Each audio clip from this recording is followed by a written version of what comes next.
നമസ്കാരം, ഞാൻ ശശികുമാർ തിരുമുല്ലവാരം. ഇതിൻ്റെ 165-ാമത്തെ എപ്പിസോഡാണ്. ഇതിൽ ഞാൻ പറയാൻ ഉദ്ദേശിക്കുന്നത് ആത്മാവിനെ പറ്റിയാണ്. The soul and analysis. അത് ശാസ്ത്രം എന്താ പറയുന്നു, മറ്റുള്ള മതങ്ങളൊക്കെ ആത്മാവിനെ പറ്റി എന്ത് പറയുന്നു എന്നുള്ളതിനെ പറ്റിയുള്ളൊരു അന്വേഷണം. അതാണ് ഞാൻ ഉദ്ദേശിക്കുന്നത്. പിന്നെ ആദ്യം പരിശുദ്ധ ബൈബിൾ എന്താണ് ആത്മാവിനെ പറ്റി പറയുന്നതെന്ന് നമുക്ക് നോക്കാം. പരിശുദ്ധ ബൈബിൾ അനുസരിച്ച് ദൈവം മനുഷ്യനെ ഭൂമിയിലെ മണ്ണ് ഉപയോഗിച്ച് സൃഷ്ടിച്ചിട്ട് ആ നാസാരന്ധ്രത്തിൽ ജീവശ്വാസം നൽകിയെന്നാണ് പറയുന്നത്. മാത്രമല്ല, ആത്മാവ് ദൈവത്തിൻ്റെ മഹത്തായ വരദാനമാണെന്നും ബൈബിളിൽ പറയുന്നുണ്ട്. പുതിയ നിയമത്തിൽ പറയുന്നത് സ്പിരിറ്റ് എന്നും ആത്മാവെന്നും പറയുന്നത് ഒരു കാര്യത്തെപ്പറ്റി തന്നെയാണെന്ന്, രണ്ട് പേര് പറയുന്നതെന്നുള്ളതിൽ ഒരു കാര്യം തന്നെയാണെന്നാണ് പുതിയ നിയമത്തിൽ പറയുന്നത്. പിന്നെ പരിശുദ്ധ ബൈബിൾ വീണ്ടും പറയുന്നു, ഒരാൾ മരിക്കുമ്പോൾ അയാളുടെ ശരീരം ഭൂമിയിലേക്കും ആത്മാവ് ദൈവത്തിലേക്കും പോകുന്നതാണ്. എന്നിട്ട് ജീവിച്ചിരിക്കുന്ന ഒരു വ്യക്തിയിൽ ആത്മാവ് സ്ഥിതി ചെയ്യുന്നത് തലച്ചോറിലാണെന്നാണ് മിക്കവാറും എല്ലാ മതങ്ങളിലും അത് അങ്ങനെ തന്നെയാണ് പറഞ്ഞിരിക്കുന്നത്. കാരണം ഈ ഹൃദയത്തിൽ ചിലർ ഓരോരോ കാര്യങ്ങൾ വരുമ്പം നെഞ്ചത്ത് കൈവയ്ക്കും എന്നൊക്കെ പറഞ്ഞു കേട്ടിട്ടുണ്ട്. അപ്പം അവിടെങ്ങും അല്ല ശരിക്കും ഈ ആത്മാവിരിക്കുന്നത് തലച്ചോറിലെ നമ്മുടെ ചിന്തകളിൽ തന്നെയാണ്. പിന്നെ അതേപോലെ ഓരോ ആത്മാവും പ്രത്യേകവും അനശ്വരവുമാണെന്ന് ബൈബിളിൽ പറയുന്നുണ്ട്. പ്രത്യേകവുമാണ്, അനശ്വരവുമാണ്. ബൈബിൾ അനുസരിച്ച് ആത്മാവ് 3 തരം കാര്യങ്ങളെ കൊണ്ടാണ് നിർമ്മിച്ചിരിക്കുന്നതെന്നാണ് പറയുന്നത്. ഒന്ന് മനസ്സ്, രണ്ടാമത് വികാരങ്ങൾ, മൂന്നാമത് ചിന്തകൾ. അതായത് മനസ്സ് പ്രധാനപ്പെട്ട ഭാഗമാണ്. എന്നിട്ട് പിന്നെ തീരുമാനങ്ങൾ എടുക്കുന്ന വികാരങ്ങൾക്കനുസരിച്ച്. അങ്ങനെയാണല്ലോ നമ്മൾ മനസ്സ് വരുന്ന കാര്യങ്ങളൊക്കെ നമ്മൾ ചിന്തിക്കുമ്പം നമ്മുടെ ജ്ഞാനം വെച്ച് അല്ലെങ്കിൽ അറിവ് വെച്ച് ചിന്തിച്ചിട്ട് നമ്മൾ വികാരം അനുസരിച്ചാണല്ലോ വരുന്നത് പ്രവർത്തിക്കുന്നത്. പിന്നെ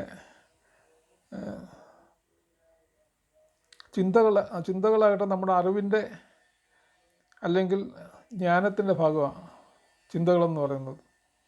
ഇപ്പം നമ്മൾ മരിക്കുമ്പോൾ നമ്മുടെ ആത്മാവും ശരീരവും പ്രത്യേകമായിട്ട് വേർതിരിയുന്നതെന്നാണ് ബൈബിളിലും പറഞ്ഞിരിക്കുന്നത്. എന്നിട്ട് ശരീരം മണ്ണിലേക്കും ആത്മാവ് നമ്മുടെ ജ്ഞാനം ഉൾപ്പെടെ പിന്നെ ആത്മാക്കളുടെ ലോകത്തിലേക്ക് പോകുമെന്നാണ് പറഞ്ഞിരിക്കുന്നത് ബൈബിളിൽ. പിന്നെ അടുത്ത ജന്മത്തിൽ ശരീരം കിട്ടുവാനായി അവിടെ കാത്തിരിക്കുമെന്നാണ് ബൈബിൾ വീണ്ടും പറയുന്നത്.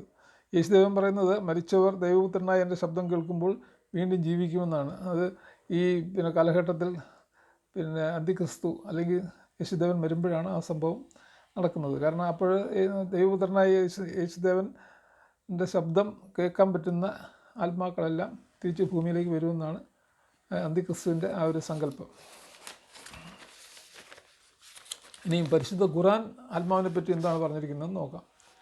ഖുർആൻ വചനങ്ങളനുസരിച്ച് ആത്മാവെന്ന് പറയുന്നത് മനുഷ്യർക്ക് മുഴുവനായി മനസ്സിലാക്കാൻ കഴിയാത്തൊരു പ്രതിഭാസമാണെന്നാണ് പറയുന്നത്. അത് അല്ലാഹുവിൻ്റെ പ്രത്യേക സൃഷ്ടിയാണ് എന്ന് പരിശുദ്ധ ഖുർആൻ ഉറപ്പിച്ച് പറയുന്നുണ്ട്.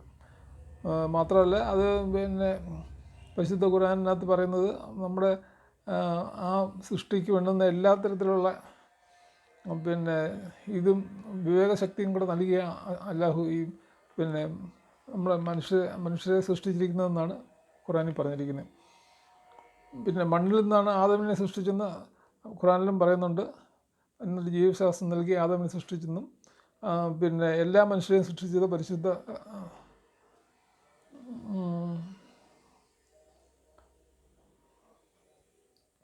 വിവേകശക്തി നൽകിയാണ് എല്ലാ മനുഷ്യരെയും ദൈവം സൃഷ്ടിച്ചിരിക്കുന്നതെന്നാണ് പറഞ്ഞിരിക്കുന്നത്.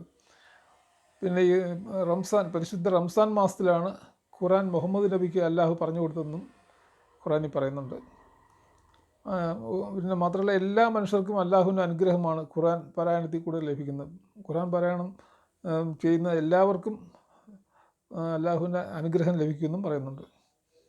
പിന്നെ ഒരു പ്രധാന അനുഗ്രഹമായിട്ട് പറയുന്നത് ഖുർആൻ പാരായണം കൊണ്ട് നിങ്ങളുടെ ആത്മാവിന് ശാന്തി കിട്ടുമെന്നാണ്.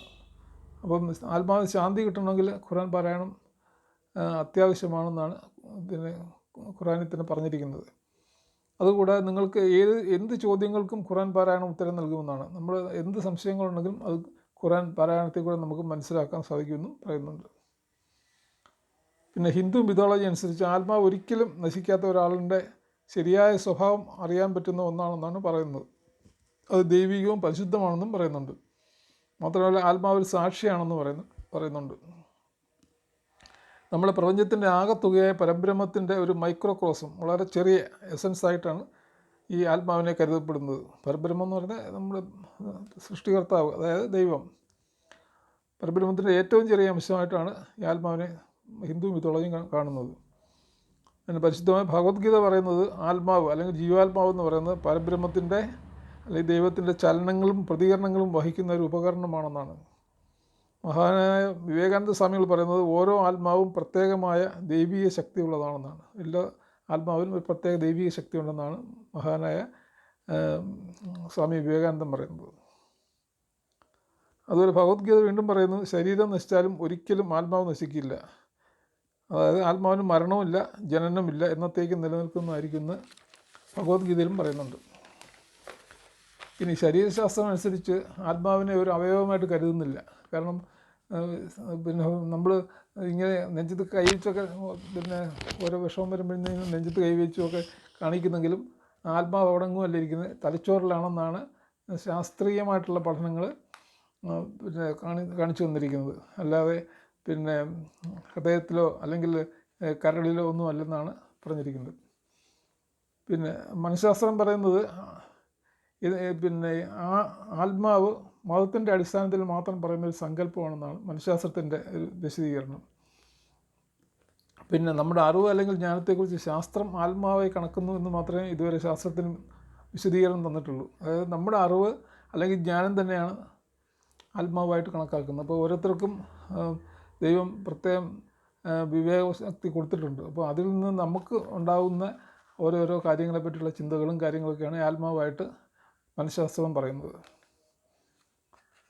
അപ്പോൾ ശാസ്ത്രത്തിന് ഇതേ പറയാൻ പറ്റുന്നുള്ളൂ, ഇതൊരു അവയവമല്ല, അതൊരു പിന്നെ നമ്മുടെ തലച്ചോറിൻ്റെ ചില ഭാഗങ്ങളിൽ, അതായത് തലച്ചോറിൻ്റെ ഈ ചിന്താശക്തി ഉദ്ദീപിക്കുന്ന ചില പിന്നെ സ്ഥാനമുണ്ട്, ആ സ്ഥാനത്തും ഉള്ള ഒരു പിന്നെ ഇതാണെന്നാണ് മനഃശാസ്ത്രം പറയുന്നത്. അത് ഒരു സങ്കല്പമാണെന്നാണ് മനഃശാസ്ത്രത്തിൻ്റെ അഭിപ്രായം. അല്ലാതെ ശാരീരികമായിട്ടുള്ള ഒരു ശാസ്ത്രം അനുസരിച്ചുള്ള ഒരു അവയവമല്ല മനസ്സെന്നാണ്. അതായത് തലച്ചോറിലാണ് നമുക്ക് ഈ ചിന്തകളൊക്കെ വരുന്നത്, അവിടെ നിന്നാണല്ലോ.